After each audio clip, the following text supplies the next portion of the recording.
Hello, everyone. Welcome back. I'm one of your co-hosts, Rico Borrego. I am your other co-host, Tony Borrego. And this is the podcast known as Relatively Sound, the podcast that I hope is still in its prime. Today, Tony and I are going to be taking a little different approach to this episode. We don't have like a game. We don't have an album for album series, but we do have this topic of sophomore bumps and sophomore slumps. Sophomore slump is, a term that refers to, at least in the music world, when a band or artist releases their second album after their debut album. And, there's this kind of well-known thing that a lot of bands and artists sometimes will falter with their second release, and it's referred to as a sophomore slump. But today we're also going to be talking about maybe some albums from bands and artists where we think it's a bump, where we think the second album is even better than the first. So we'll have some, maybe some different opinions on different bands and artists. Tony, what do you think? Like, just thinking of the term sophomore slump, like what comes to mind? Like, what do you think makes a sophomore release like, worse than a debut? For me, it's when it's more of a feeling you get. Like, let's say, your first album is kind of detailed. It felt like the songs, the band took their time on. It felt like they got comfortable with them. But then the second album, if it's a slump to me, then it feels either a little too straightforward. It just seems kind of underbaked. Which I know that is super subjective. Of course, anything with music is. And I get it. Some genres you probably do want to be more straightforward. I guess an example, even though I'm just saying this, an example that I would actually say is not a slump would be Neil Young. Because if I'm not mistaken, isn't Everybody Knows This Is Nowhere his second release? Yeah, most people would say so. It's his first album with Crazy Horse. But Right. Crazy Horse kind of backs up some of his other, albums. So yeah, most people would say it's his second. So I could see, it's hard for a case like that where you go from a more polished, orchestrated album to debut, and then you go into, a very raw, gritty album. Another factor that kind of makes this one harder to judge is that Neil Young being involved in other acts too, it kind of... I don't know, it kind of disguises the expectations for his record. I guess that's a big part of it being a slump or a bump, is your expectations. Rico, what are your kind of general thoughts on what makes a slump or bump? Well, I've seen so many bands in interviews when they are discussing their their debut record, especially if it was a successful album. And I'm thinking of bands like Pearl Jam with like 10, The Killers with Hot Fuss. I'm thinking about, those type of bands where their first album was super successful. They talk about how, with those first songs on that first release, you have forever to write those songs because you start off as a band and you maybe start off as like a cover band a lot of the times, but then you start writing original material. You're working it out on the road. At least back in the day, this was more, the way that it was done. And, by the time you start recording that first album, you've had time to play those songs live and make changes and, really flesh out the songs. But then, especially if you're signed to like a label, once you release that album and like tour for it, the record label wants your, second album to be released like, just a year or two down the road after that. So you have less time to work out material. And I think that's where some bands kind of fail, is because they just don't have the time, and maybe their first tour kind of wipes them out, their energy and stuff like that. So and like for me, like when I think of a sophomore slump, one of the first ones I think of, which is unfortunate because he's one of my favorite artists, is Tom Petty and the Heartbreakers. Their self-titled debut, I think, is a great album. It's nowhere is it like in my top 5 from them, but like it has some of their big hits. It has Breakdown, it has American Girl, and then some of the deep cuts are fantastic. But their second album, like it's fine, but a lot of fans consider it to be like one of their least favorites. And it still had a couple hits, Need to Know and Listen to Her Heart. But the deep cuts just don't hit as well as on the first album. And he got very lucky because, the next album after that was Damn the Torpedoes, which really put him on the charts. And then from there on, even if he had a bad album, people didn't think much of it because he had success with that, third album. Well, I think where he went wrong is naming an album "You're Gonna Get It" with an exclamation mark. Yeah, I think he kind of earned that one himself. Yeah, and like because the cover of the first album, the self-titled one, is just like him. But on the second, You're Gonna Get It, it's like the whole band, like just in blue lighting. Up. Yeah, and it's like I don't know. I think I read like it wanted to have like a tougher like look to it, like But yeah, it's and like again, like nothing really sounds outdated. They have records down the road that sounds more outdated with like production, but and again, none of it is bad. And it wasn't, like I said, a slump. Like they got really lucky with Damn the Torpedoes after, where that ended up being like one of their biggest albums. But yeah, it's just when I think of well, here's the question I have for you. That's one. Do you think part of it could be if a band waits too long after their first record, whether that's because of touring, whether it's just because that's how it happened? I mean, looking at it, there's a 2-year gap between the first two Petty records. Do you think like just getting out of the swing could You said 2-year gap?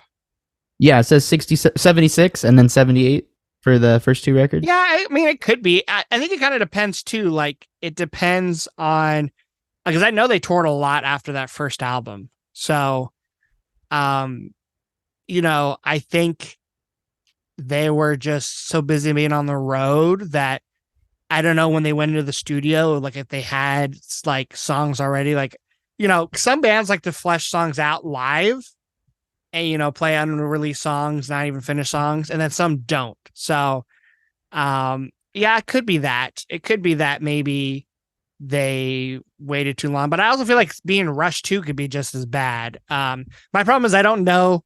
I'm really bad when it comes to like years and like numbers, so like remembering them. So with any of our examples today, I'm not gonna, unless I look it up, not gonna remember like the years. But that would be interesting to see like the time lengths between album 1 and album 2. Right. And something too that makes it very hard to kind of determine if something's a slump or a bump is bands that took more than 2 records to find their sound. And one of the big examples I can think of is the Chili Peppers. Like their first record, it's pretty forgettable. I mean, there's some good stuff, but it's nothing compared to the rest of their discography. And you can kind of hear kind of the seeds of the band, to come. And the second album is kind of a further development, but the production, for example, does not reflect any of their future production. And then it's like their third album comes, they're finding a groove, and then you think that they kind of found it. And then their next record with John and, Rick producing it, it becomes the sound of the Chili Peppers, and they stick with that for a long time. So, I mean, in those cases, it's just kind of hard to say whether they're making improvements, whether they're just being aimless. I don't know. It's kind of tough. Some bands, like you're saying with Petty, they nail it right away, and then, ball's in their court. So do you think that Chili Peppers got better with each album up until Blood Sugar? Yeah. I think they're a band that actually was able to improve each time, significantly improve. So it's almost like you think of, because Blood Sugar is at their 4th or 5th album? 4th? Oh wait, no, actually that's their 5th. Yeah, I'm sorry, my bad. Yeah. I'm sorry, I don't. Yeah. Their first 4, do you consider that almost like their debut albums, and then like Blood Sugar is like their sophomore in a way? Kind of, yeah. I mean, their 4th album was a definite drop, actually. So I forget about that album a lot for that particular reason. Which one's their 4th album? Mother's Milk. I thought that one was well liked though. Is it? Well, I mean, I don't know. It's got Knock Me Down, which everyone loves, and Higher Ground, which is all right. I like some of the songs on it, but the production just kills me inside. See, what's crazy to me is like after Blood Sugar, don't they go straight into One Hot Minute? Yes, which is awesome. I just feel like, yeah, that's such a quick turnaround, like for like change. But I feel like they have like eras where, like they're like changing members of the band and things like that, you know. Yeah, that also makes it difficult. Um, so I have a question for you of a particular band. Yeah. So how do you feel about Coldplay for a sophomore release? Because to me, when I hear Parachutes, I'm like, oh, this is a band. This is Coldplay. This is what they sound like. Like it sounds like one of those records that was. I don't know how to verbalize it, but some records you just hear and it sounds correct. You're like, oh yeah, this is the best they could have done with these songs. Like awesome. So I feel like when you're kind of presented with something that sounds so true that anything after it's going to sound kind of like a step off course, which I mean could be better though. But and then down the road they're a completely different band. Yeah, I mean, I think with Coldplay, they are always trying to like, change their sound. They're trying to be, what's the word I'm looking for? Like innovative with their sound. So like, I'm sure if you like people who follow them when they first released Parachutes and then they followed it up with A Rush of Blood to the Head, we're probably a little surprised because Parachutes is I consider like an acoustic kind of driven album. And they definitely have a sound, which is great. Like this record sounds cohesive. And then like A Rush of Blood here's the thing. I think that's when they start becoming even more radio friendly than they already were. Cause like, Yellow still gets played all the time on the radio and they play a lot of songs from Parachute still, like, even the deep cuts, like, not Spies, Sparks and songs like that. But I feel like their second album, A Rush of Blood to the Head, was genuinely them wasn't trying to become radio friendly and write big hits like Clocks or The Scientist. Like they just wanted to kind of evolve and, they added a little bit more piano but then I feel like from there on, they still kind of changed like X and Y. It's like they kind of become a little bit more experimental. Some songs have a harder edge, some have a softer edge. And then, but they hated that making that album. Like they hated X and Y for the most part, even though it spawned them like Fix You, a huge single. And then like Viva, they changed their sound completely. So like, I still prefer Parachutes over A Rush of Blood, but I would not consider it slump. But most people would probably consider A Rush of Blood to be a sophomore bump because it's like they took their sound and enhanced it a little bit and it seemed like it had even more appeal than the first album. Really, really. That's what I think. I mean, I wouldn't call what do you call it? Rush of Blood. Yeah, I wouldn't call Rush of Blood a slump by any means, but I don't see it as being a bump. I think it's I think it's within the same quality range where it's it's consistent. Well, because like, what do you think of like the Killers? Because even today, when you look up like websites list of what they consider to be the worst sophomore slumps albums, you'll see Sam's Town pop up on the list. Not usually like in the top 10, but how was that real? Because Hot Fuzz was so big, and like it immediately made them a big band, and then they kind of really changed their sound. They go from this like kind of British kind of rock, a little new wave, even though they're not British. A lot of people thought they were British for some reason. Like, what? Because they were compared to like New Order and like they had I could see that with New Order and like Joy Division and stuff like that. So even though I think they had a sound that wasn't but they had those influences. So but then they go like to Sam's Town, which some people consider like them writing more like heartland American rock, kind of more like Bruce Springsteen or Petty. But the thing is, they still had huge hits with Sam's Town. I mean, when you're young, maybe not as big of a hit as obviously Mr. Brightside, but like still a huge hit, and they still had a lot of others, Read My Mind, For Reasons Unknown, songs that they still play today. But I think hardcore fans like myself consider it a bump. Like I much prefer Hot Fuss is probably my top three, maybe, but like Sam Sound is definitely my favorite, and Killer's album and like in my top probably two albums of all time. Like I love it, Damn. but and a I lot mean, of it I is will say nostalgia. though, the highs on Sam's Town are definitely higher than the highs on Hot Fuzz. Yeah, and the lows are not as low like as the lows on Hot Fuss because like okay, Andy or Star and Uncle Johnny. Uncle Johnny's a better song. On top Those ones or are pretty comparable. yeah, on top or like a song like My List or Why Do I Keep Counting? It's that those songs not on top, even though I like on top. Um, Well, like here's what it is for me. I think these songs have, so the songs on Sam's Town has more depth than the songs on Hot Fuzz. So I think for you and I, we tend to like more fleshed out albums. To us, the time they spent on those qualities makes Sam's Town a big improvement upon Hot Fuzz. But I think maybe the people that dig Hot Fuzz like the hookiness of it.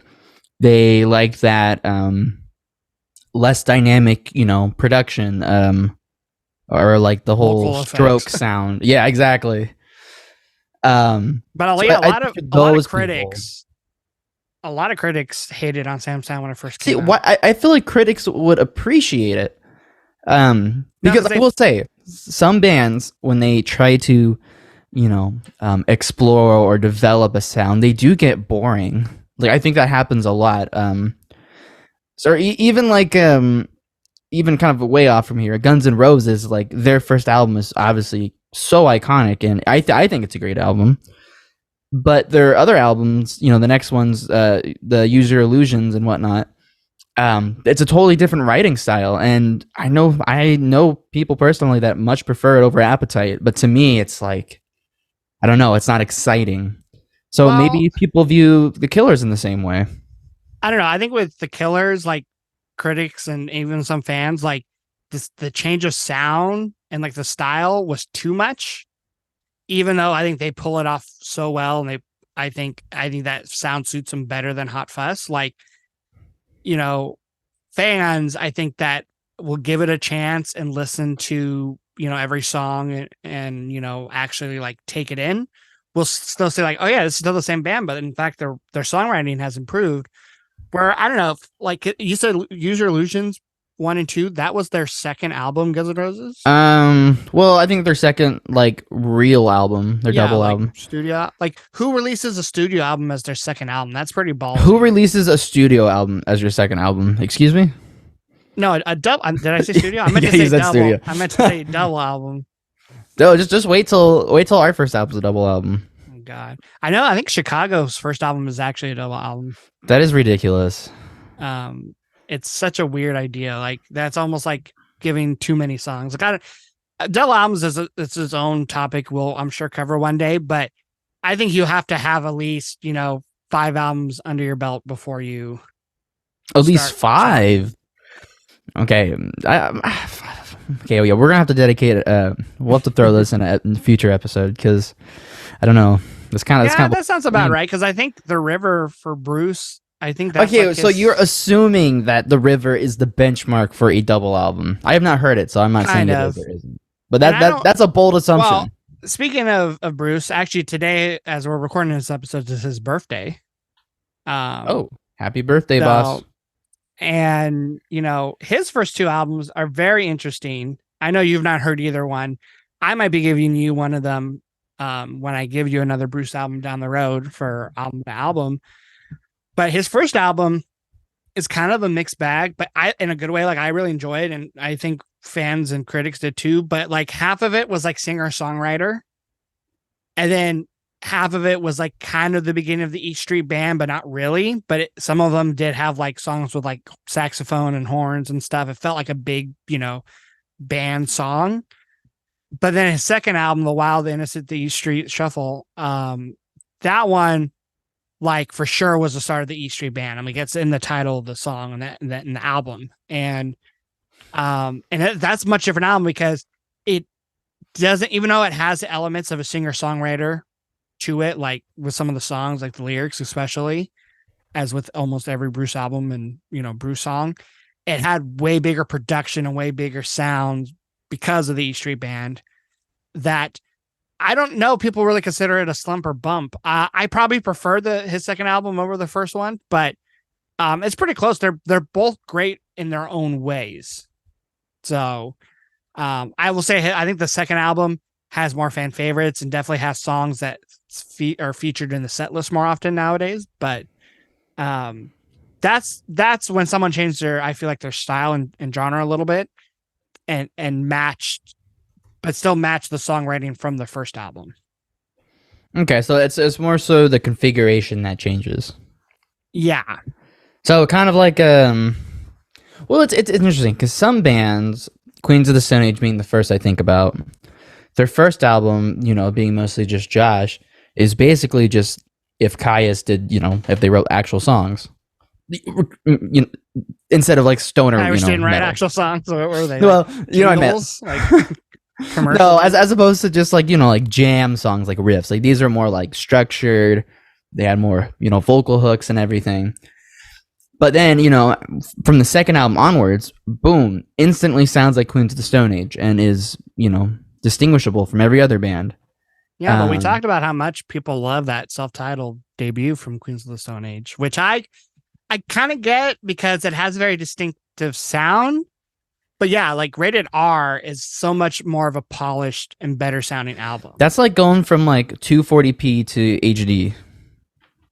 Yeah, like the quality is so much. I mean, and like maybe you could say Rated R's lows are lower than self-titled's lows because self-titled is pretty consistent.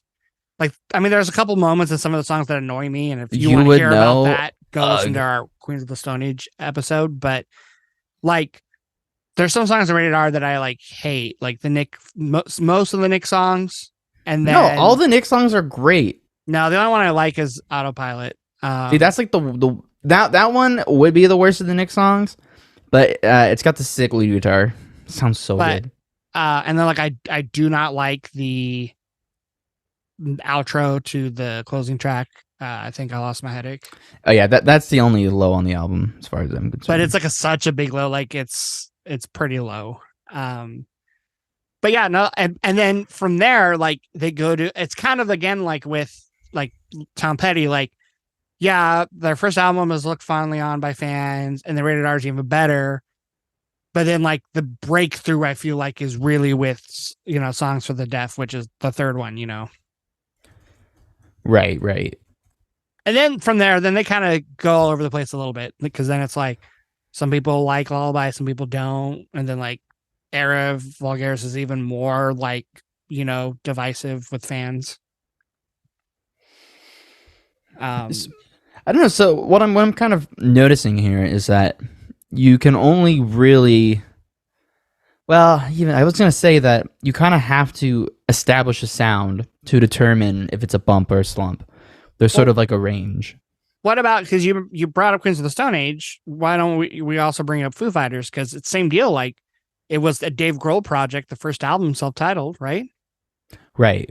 Or he did all the instrumentation, even more so than the Queens of the Stone Age, because I know like there was a drummer, he had drummers, right? Yeah.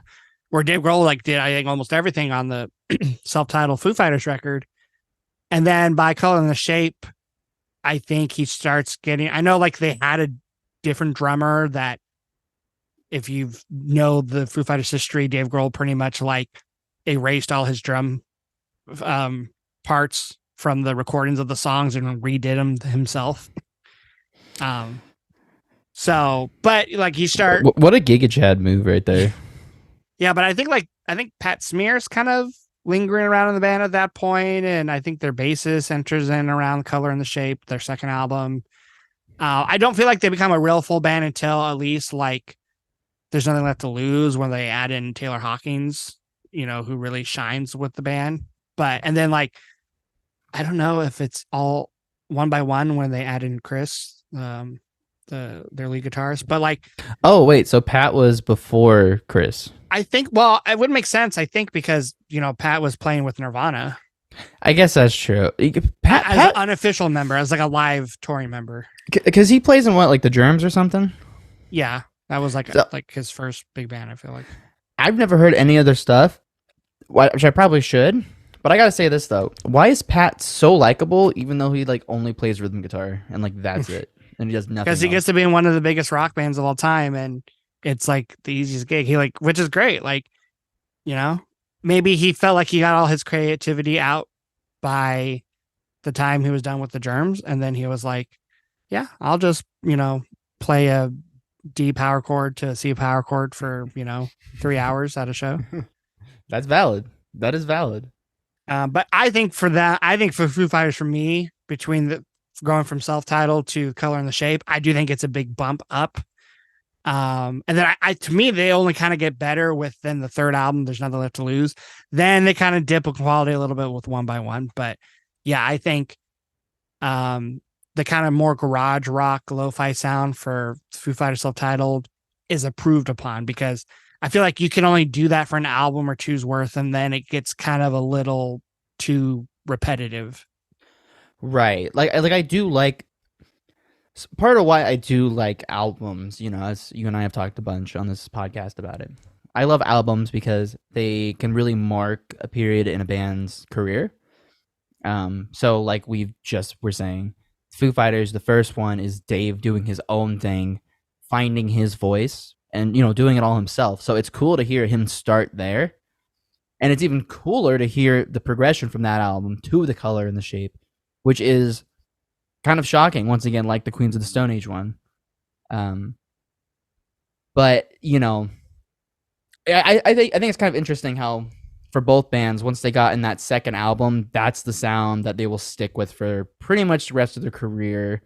I know Foo Fighters explored and did some other things, and I know Josh definitely kind of switched his production style and whatnot. But overall, they really found that sound by the second album and played pretty close to it, which I mean isn't necessarily a bad thing. Maybe in the Foo Fighters case a little bit, but now, are there any like bands or artists where you feel like their second album was more successful than their first album by just popularity, fans, critics, but you actually dislike more than the first album? Because I'll give you my example. Billy Joel, someone we talk about a lot on the podcast. His first album, Cold Spring Harbor, was kind of a disaster for him because when it was released, it was sped up, at least on the vinyl version. So Wait, when you what? played it, you don't know this? Oh, Yeah, it sounded one of like it those sounds like things. Chipmunky, like the vocals and just the music, like it's played faster than it should be. And so he was like pissed, and like it took him forever to um to like fix their mistake and then re-release the album. So he's always kind of hated it in that sense.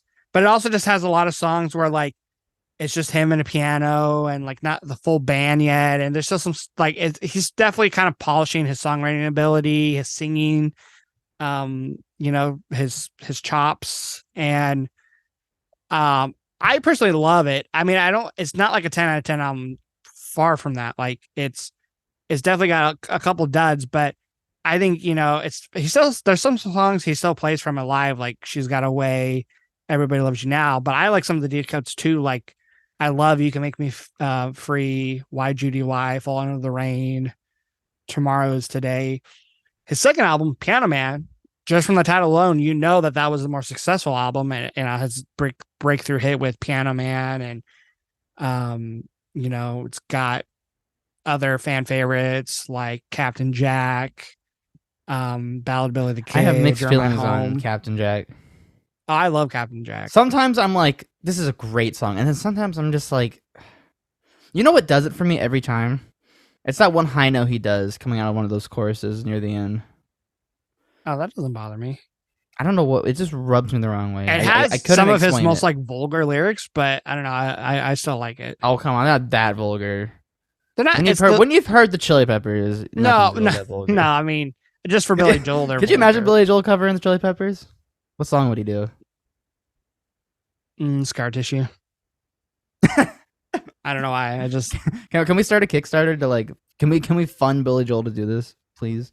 We might have a better chance of getting John to do like an impromptu cover of like Piano Man. Okay, yeah, there we go. Perfect. Like how he like during Tiny concerts Dancer. he'll just like just him and the guitar and start singing a random cover.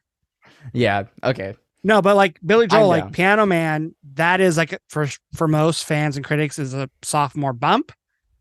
But to me, it's a slump. I actually prefer, and I get it. Piano Man's production is way better. The songwriting, for the most part, improves. But there's a lot of songs on Piano Man I just don't care about that much. That album Like just doesn't Piano stick with Man. me. Yeah, like Piano Man, like the song itself. I don't know. Like I get why it was a bigger and better album, but I still think I would put the Cold Spring Harbor, his debut, above it. And by the way, quick update here. I have been scrolling through all my liked songs just to find albums and bands that have an album, the second album that's praised that I actually don't care for as much, and I'm struggling to find one. Yeah, I Um, have a couple. Like, I mean, there's definitely some like that I think are kind of debatable. Like I could kind of go either way depending on the day, but there's none where I'm just like, what?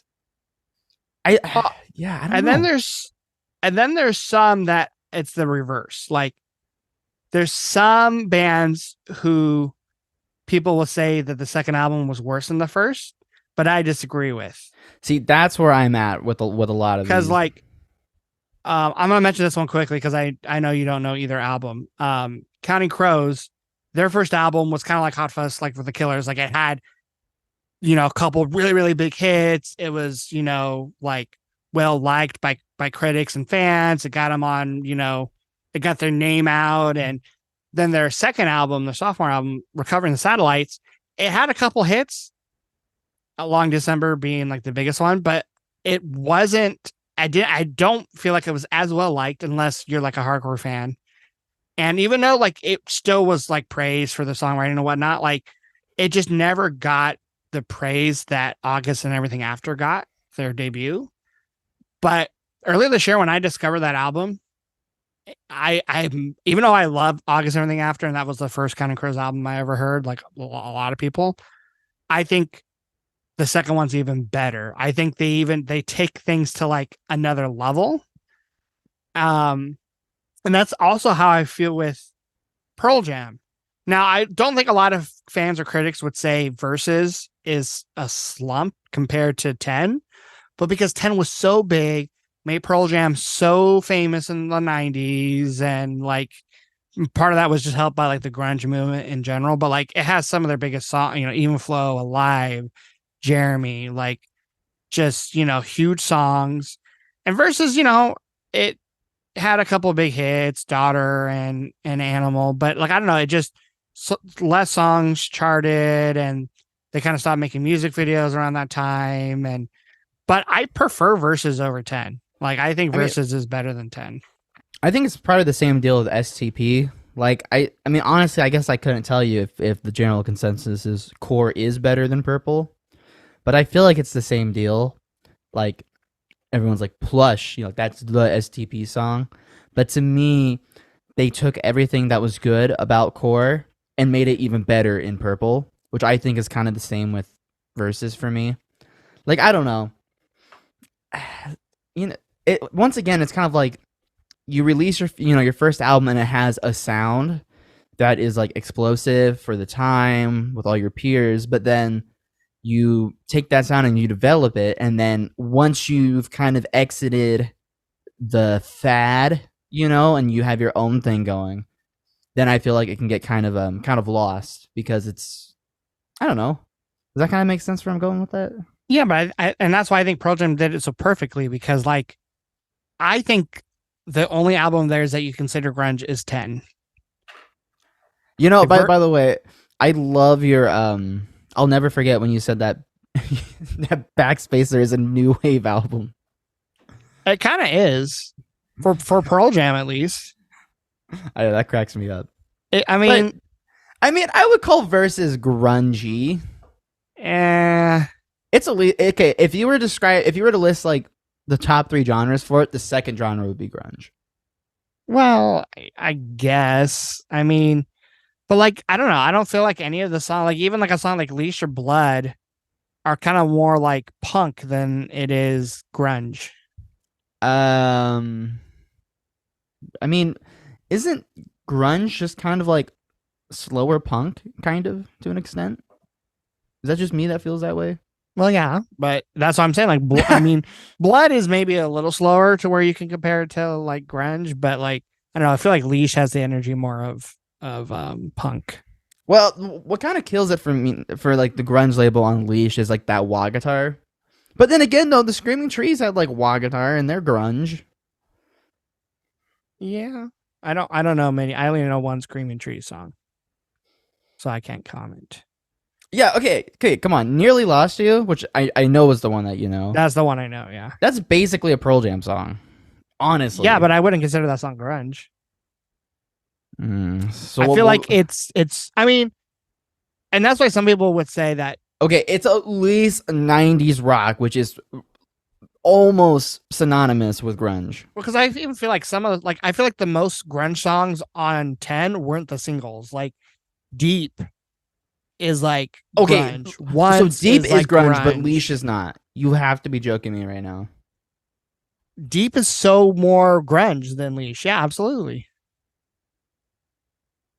Like Deep is like he's singing about like a Oh, heroin okay, addict and it's lyrically. slow and like it's got like like deeper riffs where like Leash is just more like upbeat and you're like it's a like a it's a like a song where like you're it's like you know what's the word I'm looking for like you're standing up against the system and the man Okay, you're so rebelling lyrically it's more grunge.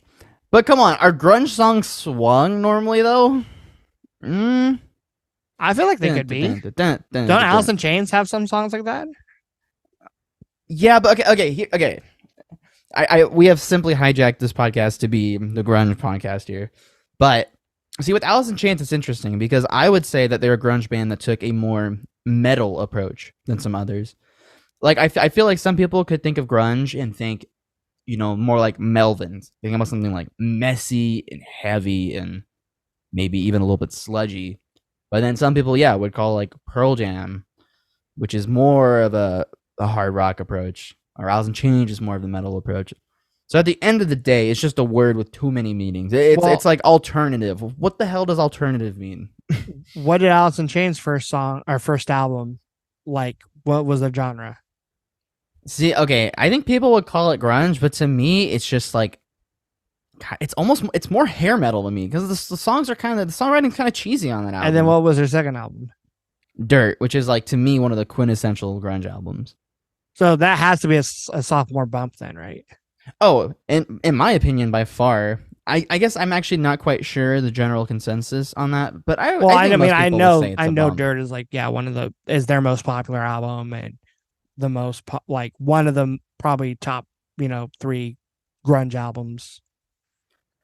Um, there's also some that are just like very easy to say to me, like people say U2, Sophomore Slump, their first album, Boy, had such a great sound, and then October, they're already trying to like change their sound and be experimental, and I feel like the second album you do want to start kind of changing your sound a little bit, but not going totally experimental. And I think U2 that was their problem.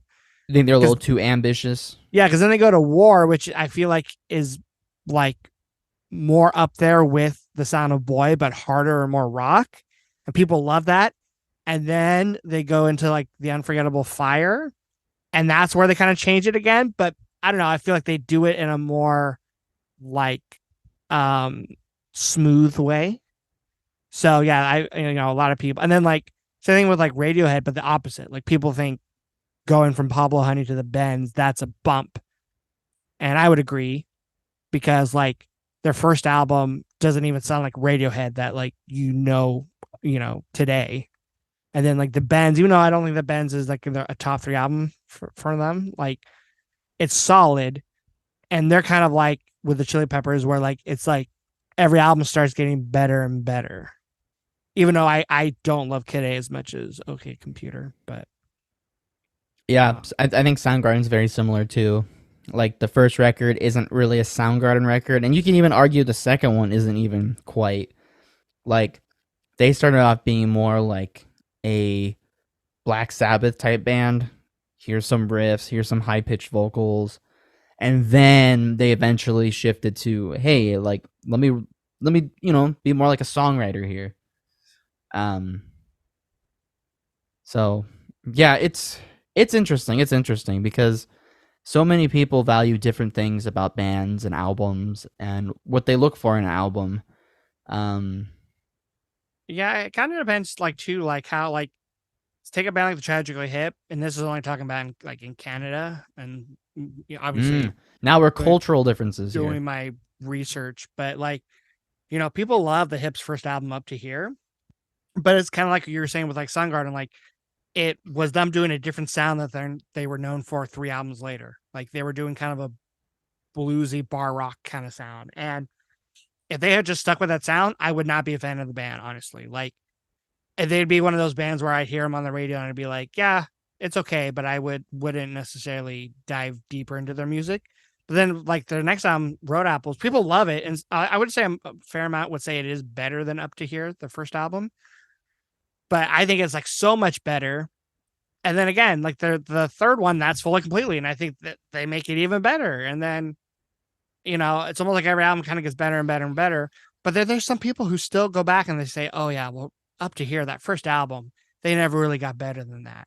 And it blows my mind because it's like, no, like and it just must be because that's what people like. That was the first time they heard the band, and it kind of is a sentimental attachment to them, because like I Yeah. think in some instances you can clearly say, "Oh, a band got better," but some people won't agree with that, no matter how many times you argue with them.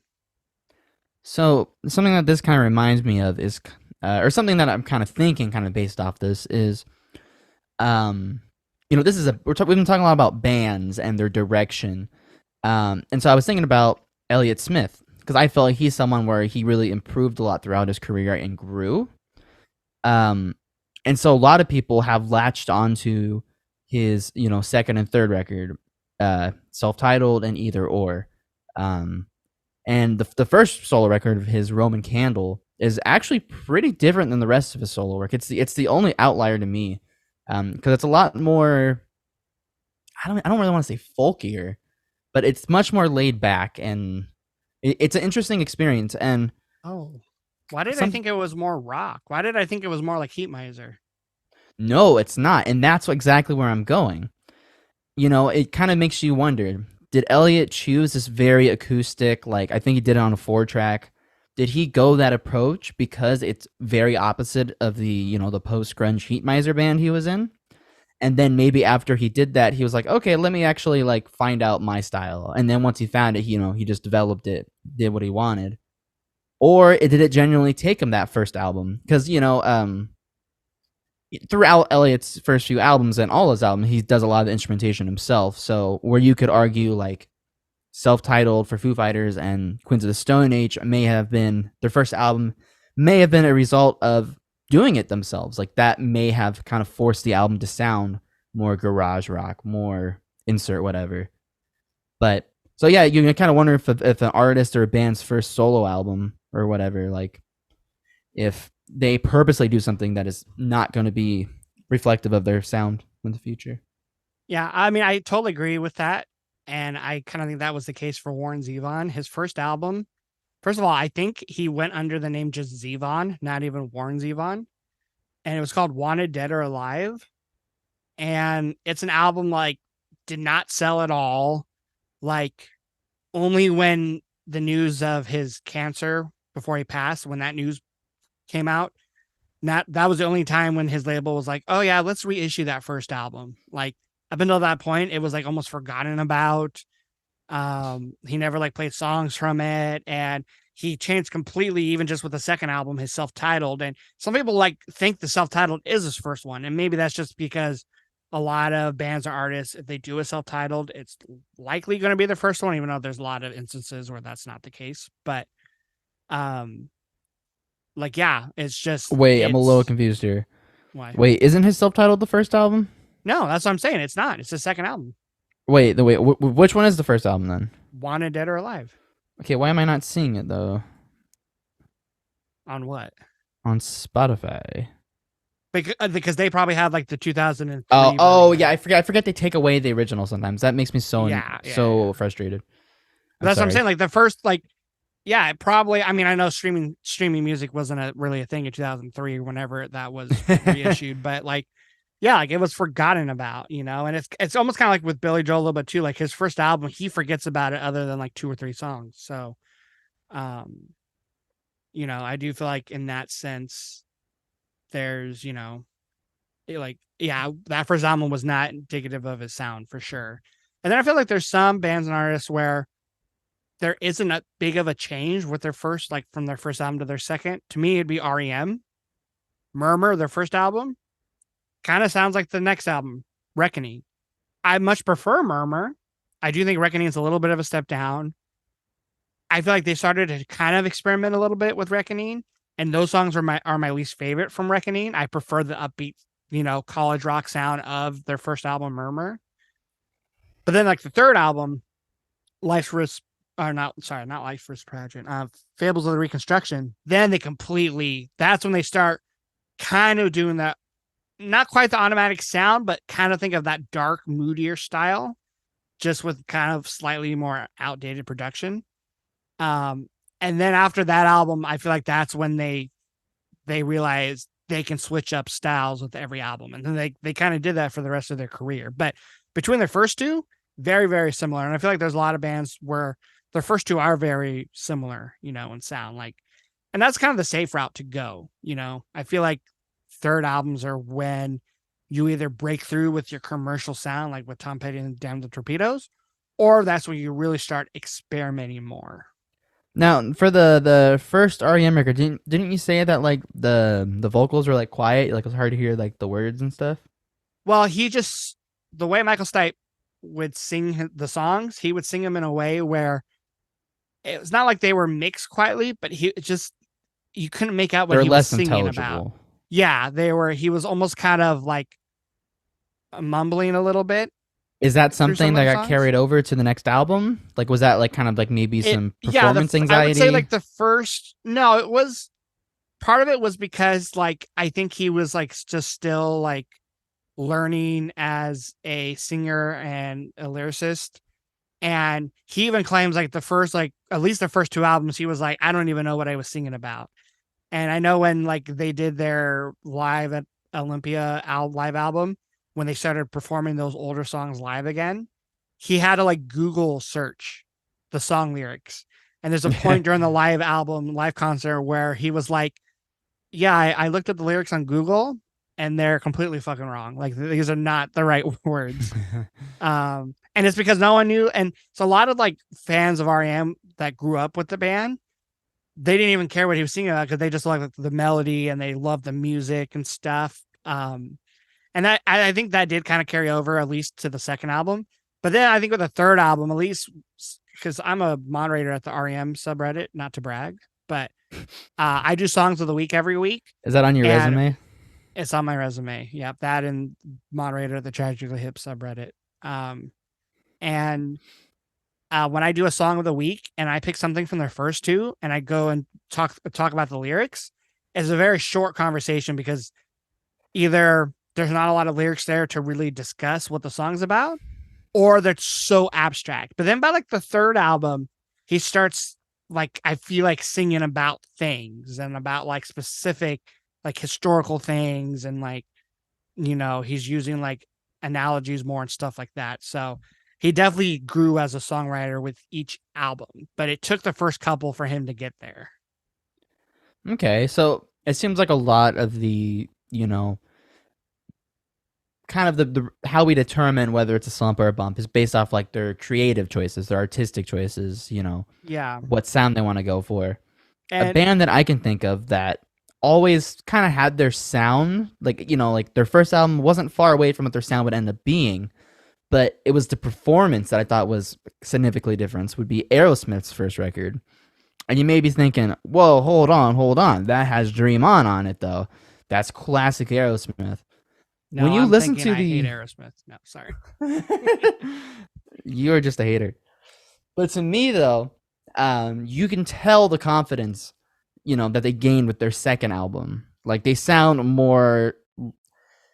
It sounds more like Aerosmith being Aerosmith than Aerosmith playing Aerosmith. I'm not sure how much sense that actually makes, but That's what I kind of feel about it. And I think, but I do think Aerosmith is just one of those bands that it's kind of like sometimes they're on top of the world, sometimes they just really don't hit the mark.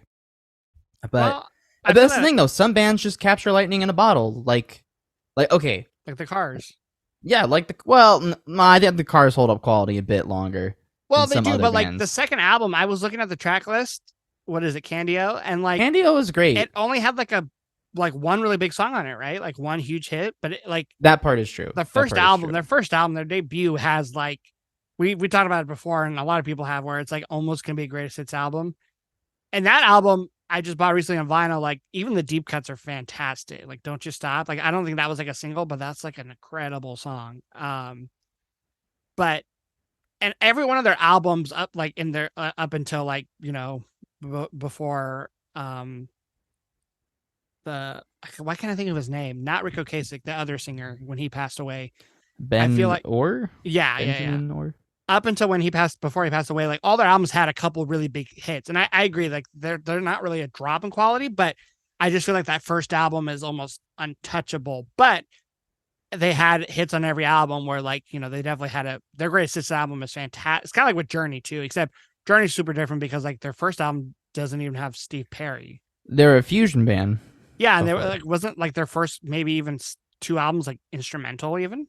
Instrumental. Yeah, I I think mean, like I knew maybe they had a different singer. Instrumental. That no, is I think like the crazy. very first one was instrumental. Like I don't know, Gonna have to peep this.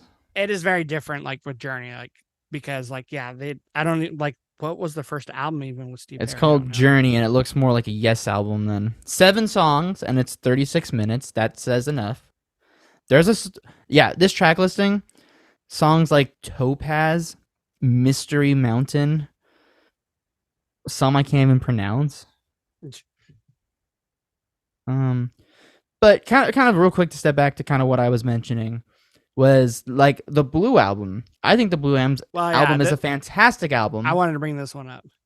But to me, and it is kind of a thing where people say their first 2 records are their only good records. Some people feel that way. But to me, their first record has a charm to it that like you couldn't just go in and record that record and then have it be the best record you'll ever make. There's just something that got captured in those recordings that I think is kind of untouchable for Weezer within their ability. And I mean, to me, I think it's definitely better than Pinkerton. I've heard Pinkerton, enough times to say I like it, but not like it as much. I don't know if anyone really prefers anything over the Blue album for Weezer. No, That kind of Pinkerton. seems like There are. So here's the thing. I know.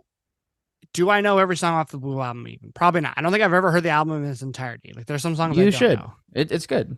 And I only know like one song off of Pinkerton, but I know the lore behind it, and I know that there are some diehard Weezer fans that will claim that Pinkerton is better. And I know like Really, even with like online music reviewers like the Needle Drop, like even though he does prefer the Blue album over Pinkerton, like he's had a discussion before with like a fan where like an hour-long discussion about which one is better. Like I do know like if you're a hardcore Weezer fan, those are probably the two albums you have in your top two, and some people have Pinkerton over the Blue album.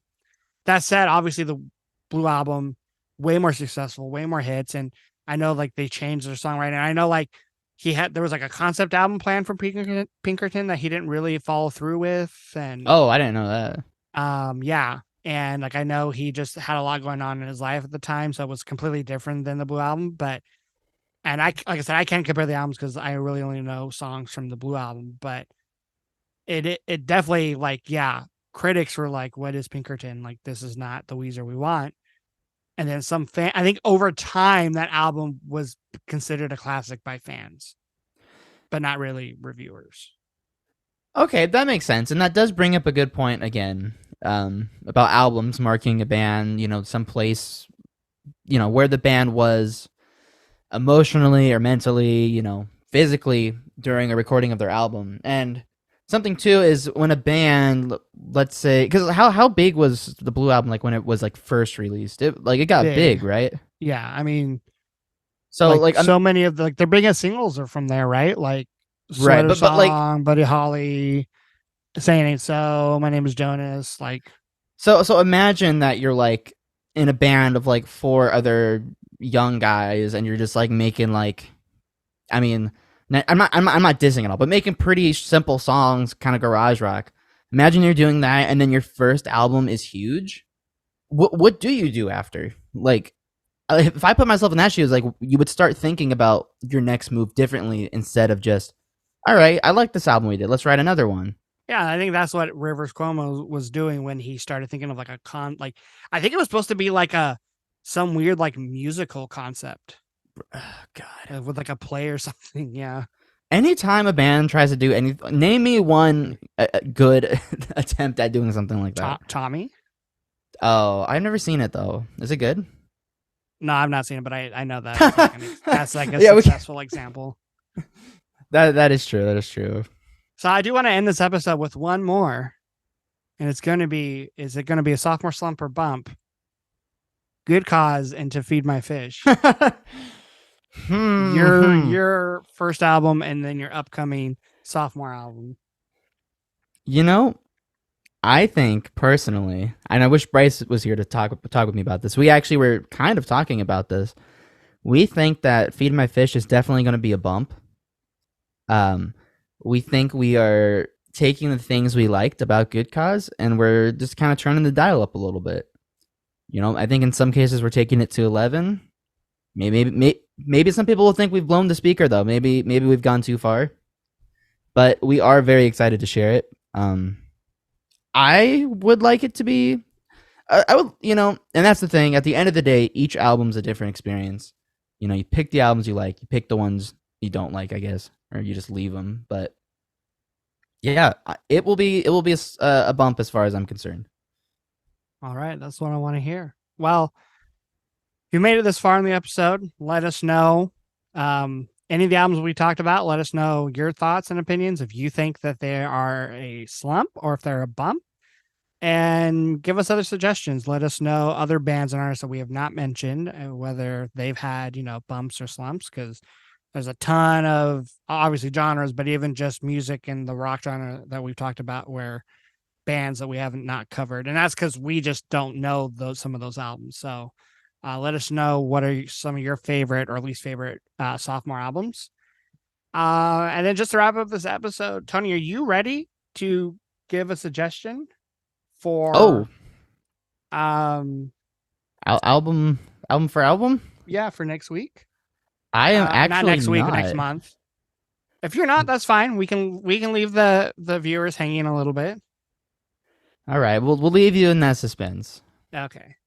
Yeah, because I have a very interesting. I have one that's going to shock you. I like to try to match the energy that you bring. Either match it or maybe do something in the opposite. Yeah. So mine will be surprising. So you're saying that I should pick a surprising one too, right? Yeah. Okay. We'll let the viewers hang in a little bit. So the next episode might be one of those episodes. So stay tuned for that. And then later this month, we're going to have a Halloween episode similar to our Christmas one. So stay tuned for that.